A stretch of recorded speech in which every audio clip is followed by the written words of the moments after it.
ወዲ ተባዕታይ ኣጥቅዕ እምበር ግዳይ ክኸውን ይሉ ይኣምን ማለት ግዳያት ኢልና ኣይንወስዶምን። ሰላማት ከመይ ኢኹም ተኸታተልታይ ሎማዓንቲ ኣብ ሕብረተሰብና ዘሎ ብዛዕባ ደቂ ተባዕትዮ ዘለዎም ፀቕጢ ሒዘ መፅአ በቀዳማይ ኣብ ደቂ ኣንስትዮ ዘሎ ፀቕጥታት ኣርእዮ ነይረ። ሎማዓንቲ ከዓ ናይ ደቂ ተባዕትዮ ኣብ ሕብረተሰባዊ ፀቕጢ እንታይ ይመስሉ ወይ ከዓ እንታይ ዓይነት እዮም ኢለ ሒዘ መፅአ ኣለኹ። ሓደ ናይ ፋይናንሻሊ ናይ ገንዘብ ናይ ቁጠባ ዓቕሚ ማለት እዩ። ወዲ ተባዕታይ ኩሉ ሻዕ ብቁጠባ ዓቕሙ ዓብይ ክኸውን እኒአዎ፣ ዘይነቃነቅ እቶት ክህልዎ እኒአዎ ሰብ ኢሉ እዩ ኩሉ ሻዕ ስእሊ ዝወሃቡ ወይ ከዓ ፒክቸር ዝግበር እሞ ኣብዚ ከዓ እቶም ደቂ ተባዕትዮ እንታይ ዓይነት ስነ ልቦና ይሓድሮ ማለት እዩ። ኩሉ ሻዕ ፋይናንሻሊ ዓቕሚ ዘለዎም ኮይኖም እዮም ክረኣዩ ዝደልዩ። ብስሩ ዘየብሉ ክበሃል ኣይደልን እና እንታይ ዓይነት ነገር ይገጥም ኣብዚ ከዓ ሕዚ ከምቲ ዘለና ኣሎ ኩነታት ናይ ስራሕ ምስኣን ክመፅእ ይኽእል እዩ፣ ቢዝነስ ምኽሳር ክመፅእ ይኽእል እዩ። ካብኡ እንደገና ከዓ እቲ ዘለ ኢኮኖሚ ሕዚ ንኣብነት ናይ ብር ናይ ምግዛእ ዓቕሙ ካብ ዓሚ ለም ዘበን ብጣዕሚ ይወሪዱ። እዚ ከዓ ቅድሚ ሕዚ ንኣብነት ገዛን ዝነበረ እቶት ካብ ዝተፈላለየ ነገር ሰሪሑ ዘምፅኦ ዝነበረ እቶት ነቲ ገዛን ነቲ ቀለብን ነቲ ቤተሰብን ዝኣኽሎ ዝነበረ ሕዚ ግን ኣይኣኽሎን። ተወሳኺ ስራሕ ክሰርሕ እኒአዎ፣ ካብኡ ናብ ጭንቀት እውን ይኣቱ እዩ። እዚ ከዓ ተኣዩ እቲ ገንዘብ ምውሓድ ይመፅእ ማለት እዩ። ከምቲ ናይ ቅድሚ ሕዚ ከም ሓይሉ ዘይክኸውን ይኽእል እዩ። እዚኦም ነገራት እዚኦም ከዓ ናበይ ይወርድ ኣለዎ ማለት እዩ። ናይቲ ወዲ ተባዕታይ ኩሉ ሻዕ ዘይብሉ ክበሃል ኣይደሊን፣ ዘይብሉ መሲሉ ክረአ ኣይደሊን። ስለዚ እንታይ ይገብር ማለት እዩ፣ ነቲ ገዛ ዝህቦ ዝነበረ ናይ ኣስቤዛ ነታ ሰበይቲ ይቆፃፀራ ወይ ከዓ እናው ሓደ ክባ ይኽእል እዩ። እዚ ከዓ ካሊእ ኣብ ገዛ ዘሎ ዘይምርድዳእ ወይ ከዓ እቲ ቤተሰብ እናጎድኦ ይኸይድ ማለት። ብዙሕ ሰብ ክብሩ ንወዲ ተባዕታይ ክብሪ እንትህብ እንተሎ ምስቲ ዘለዎ ኢኮኖሚ እየ ዘተሓሕዞ። ዘይብሉ ሰብ ርግፅ ማንም ይኹን ማንም ብዙሕ ገንዘብ እቶትካ ዝተሓተ እንተኮይኑ ብዙሕ የብልካን ኢሉ ዝሓስብ እንተኮይኑ ሕብረተሰብ ብዙሕ እቲ ዝኣክል ክብሪ ይህብን። ግን ያው ወዲ ተባዕታይ ከዓ እዚ ክብሩ እዚ ክብሪ እዚ ክስእነ ይደልን። ዝተፈላለዩ ነገራት ኣብ ሂወቱ እንትገጥሙ እንተለዉ እዚ ነገር እዚ ኮይኑ ክረአ ስለዘይደሊ እቲ ናብ ጭንቀት ይኣቱ ማለት እዩ። ካብኡ እንደገና ከዓ ከምቲ ዝበልኩኹም ኣብቲ ቤተሰብ ናይ ኢኮኖሚ ምቁፅፃር ገለ ይኣቱ ማለት እዩ። ካልኣይ ኩሉ ነገር በይኑ ክኽእሎ ከም ዘለዎ ናቱ ፀገም ናቱ ጭንቀት በይኑ ክዋፅኦ ከም ዘለዎ እዩ ሕብረተሰብና ብዙሕ ግዜ ፕሬዠር ዝገብር። ወዲ እንዲኻ ከም ወዲ ድማ ትብዕ ክትብል እኒአካ ገለ ይበሃል። ምክንያቱም ሕዚ ዝኾነ ዓይነት ፀገም ገጢምዎስ ንሰብ ኣይዛረብን ወይ ንቴራፒስት ኣይዛረብን። ቴራፒስት ካብዚ ዓድና እውን ብዙሕ ዝተለመደ ይኮነን፣ ግን ተተለመደ እውን ወፂኻ ከምዚ ገጢምኒ ኢልካ ብመዓልቱ ዝገጥመካ ጭንቀት ብጣዕሚ ገዲዱ እንተኸይዱ ኣብ ርእስኻ በቃ ክትፍንፀሕ በፂሕካ ወይ ብዙሕ ነገር ኮይንካ ካብ ዓቕሚ ቁፅፅር ንዓቐም እንተዘይኮኑ ናብ ቴራፒስት ዝኸድ ብዙሕ የለን። ምክንያቱም ወዲ ተባዕታይ እዩ ናብ ቴራፒስት ክኸድ የብሉን። ደካማ ናብ ቴራፒስት ምኻድ ይፈርሕ እዩ፣ ከም ፈራሕን ከም ደካማን ተገይሩ እዩ ዝቁፀር። ስለዚ እንታይ እየ እኒአ ክሳብቲ ፀገሙ እናተጋደደ ካልኦት እናተወሰኹ ጭንቀት እናተወሰኽዎ እንትኸዱ እንተለዉ እንታይ ይኸውን ኣሎ ማለት እዩ። እናገደደ እንትኸድ ኣብቲ ገዛ ዝተፈላለየ ዓይነት ባህሪ ሪፍሌክት ይገብር። ስለዚ ወይ ነታ ሰበይቱ ይነግራ እሞ እታ ሰበይቱ ከዓ ዘይትክእሎ ዘይትቆፃፀሮ ነገር እዩ ዝኸውን። ሓደ ግዜ ምቁፅፃር ዘይትኽእሎ ከዓ ንሳ ትሪት ክትገብሮ ይትኽእልን እያ። ምክንያቱም ክእለት ማለት ሞያ ይሓትት እዩ። ቴራፒስታት ወይ ቴራፒስት እዩ ዘድሊ። ስለዚ ከም ቴራፒስት ክትሕግዞ ይትኽእልን እያ። ንሳ እውን ናብ ጭንቀት ተኣቱ ካብኡ እንደገና ከዓ ከምቲ ናይ ቅድሚ ሕዚ ምዝርራብ ዘይክህል ክህሉ ይኽእል እዩ። ምክንያቱም ንሱ ኣብ ጭንቀቱ እዩ ፎከስ ገይሩ ብሓደ ከፍ ኢሎም ሓደ ሶፋ ንሱ ካሊእ ጭንቀት እዩ ተኣናግድሉ ወይ ካሊእ ሓሳብ ውሽጢ እዩ ዘሎ። ንሳ ግን ከፍ ኢላ ታእየ ገይረዮ ታእየ ከመይ ክገብሮ ኢላ ናብ ጭንቂ ተኣቱ ካብኡ እንደገና ያ እቲ ዘለ እንታይ እዩ ዝበሃል ናይ ፆታዊ ርክብ ንኣብነት ሕዚ ምግባር ሪሊፍ ይህብ እዩ። ግን ንሱ እውን ናቐነሰ እዩ ዝኸይድ። ምክንያቱም ዝገደደ ሰብ ኣብ ጭንቀት እንትኸውን እንተሎ ናብ እንታይ ዝበሃል ፆታዊ ርክብ ዘይምግባር ነገር ይፍጠር እዩ።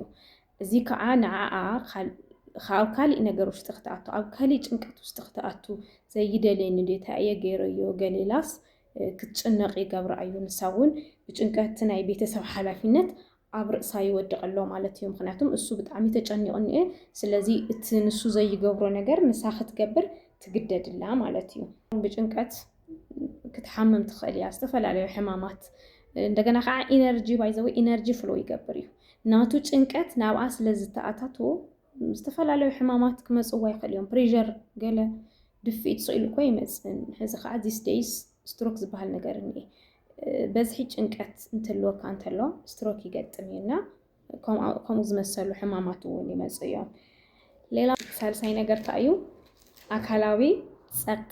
ኣካላዊ ፀቕጢ ማለት ፊዚካሊ ዝኾነ ነገር እንትበፅሖ እንተሎ እቲ ሰብኣይ ንኣብነት ከኣሎ እዩ ዝበሃል ከም ብረት ፅናዕ ይበሃል ዝኾነ ነገር ተወቂዑ ዝኾነ ነገር ደሚዩ ዝኾነ ነገር ተሰይሩስ ዋሓጥ ላይክ ከም ወዲ ፅንዕ በል ጥንክር በል እዩ ዝበሃል እዚ ከዓ ታእዩ ናይ ወዲ ካራክተር ተገይሩ እዩ ከም ዝውሰድ እዩ ኣብ ርእሱ ዘቕምጦ በቃ ንሱ ምንም ከም ወዲ ናይ ወድነት መለክዒ ከምዚ ስቕ ምባል ዝኾነ ነገር ሕብእ ኣቢልካ ውሽጥካ ውሕጥ ምባል ዓይነት ነገር እዩ ከም ወዲ ተባዕታይ ናይ ወዲ ተባዕታይ እዩ ኢሉ እዩ ዝሓስብና ከማርር እውን የብሉን ምንም ዓይነት ነገር በቃ ኩሉ ነገር ክፃወሮ እኒአዎ ተባሂሉ እዩ ዝሕሰብ እዚ ከዓ ናብ ምንታይ ሊድ ይገብረሎ ማለት እዩ ታጓል ኣንስተይቲ ኣብ ገዛ ማዕርነት ዘይምህላው ምክንያቱም ንሱ እዞም ነገራት እዚኦም ከም ናይ ወዲ መገለፂ ኢሉ እንተወሲድዎም ኣብ ገዛ ከዓ ገዛ ስራሕቲ ምስራሕ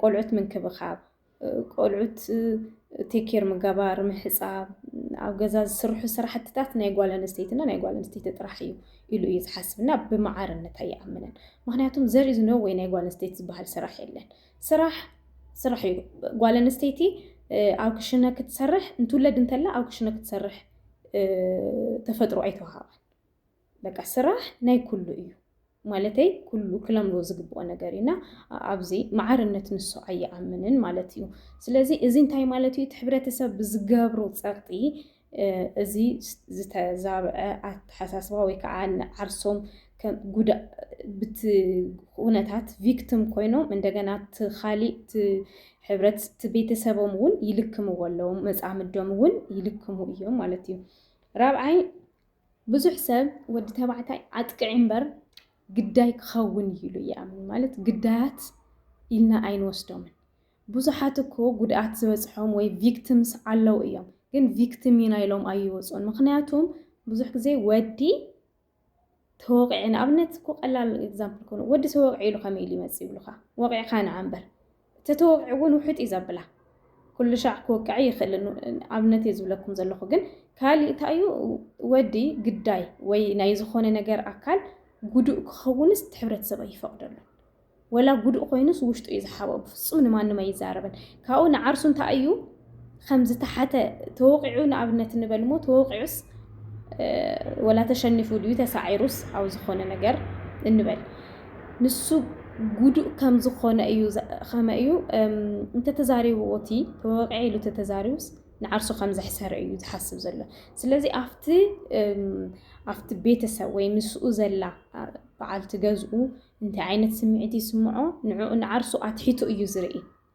እታ በዓልቲ ገዝኡ ናይ ምቕናእ ባህሪ የምፅእ ንምንታይ እዩ ናይ ምቕናእ ባህሪ ዘምፅእ ንሱ ኦልሬዲ ንዓርሱ ዝህቦ ኣትሒቱ ይርእዮ ኣሎ ስለዚ ንሳ ኣነ ከምዚ ስለ ዝኾንኩ ባዕሉ እኮ እዩ ከምኡ ዝገብር ዘሎ ኣነ ከምዚ ስለ ዝኾንኩስ ንሳ ካባይ ዝሓሸ ካባይ ዝጠንከረ ክትርኢ ክትኽእል እያ ወይ ናብ ካሊእ ክትከድ ትኽእል እያ ዓይነት ጀለሲ እንታይ ዝበሃል ፍርሓት ቅንኢ የምፅእ እዩ ምክንያቱም ንዓርሱ ትሒቱ እናርአየ ስለ ዝኾነ ግዳይ ስለ ዝኾነ ሙሉእ ከምቶም ካልኦት ኣወዳት መሲሉ ዓርሱ ስለ ዘይስእል እዚ እንታይ ማለት እዩ እዚ እቲ ሕብረተሰብ ዝፀቆጦ ነገር ሰብ ግዳይ እንተኾነ ኣክኖሌጅ ክግበር እኒአዎ ትሪት ብዝግበረሉ መንገዲ ትሪት ክግበር እኒአዎ ጀስቲስ እውን ዘድልዮ እንተኾይኑ ጀስቲስ ክረክብ እኒአዎ እቲ ዘጥቅዖ ሰብ እቲ ዝተጠቅዐ ሰብ ጀስቲስ ክረክብ እኒአዎ እዚ ከዓ ብፍፁም ኣብ ሕብረተሰብ ብስሩ ወዲ ተወቂዐ ወዲ ተጠቂዐ ዝበሃል ነገር ኣይሰምዕን እዚ ናይ ድፍን እዩ ዝብል ስለዚ እዚኦም ነገራት ዜሮም ኣብቲ ዝመስረቶ ቤተሰብ ይኹን ሕብረተሰብ ቀሊል ዘይበሃል ፀቕጢ ወይም ፅዕንቶ እዮምና ከም ኣወዳት I am really sorry ኣብዚ ነገራት እዚ ማለት ብዚ እዚ ዓይነት ነገራት ኣብ ሕብረተሰብና ምህላውና it's okay ምንም ነገር ክስምዐኩም ይኽእል እዩ biologically we are humans ማለት ሓደ ዓይነት ኢና ዝተወሰኑ ኦርጋን ጥራሕ እዮም ንፈላለ እምበር ሓደ ዓይነት ኢና ስለዚ ዝተፈላለየ ብዙሕ ነገርና ይመሳሰል እዩ the only thing ወድን ጓልን ኮይና ዝተፈጠርናሎም ኦርጋን ስለ ዝተፈላለዩና ያው ከም ሕብረተሰብ እዚ ድሕር ኣተሓሳስባ ክቐር ኣለዎ ኢለ ይኣምንና ርእይቶኹም እስቲ ኣቐምጡላ ኢኹም thank you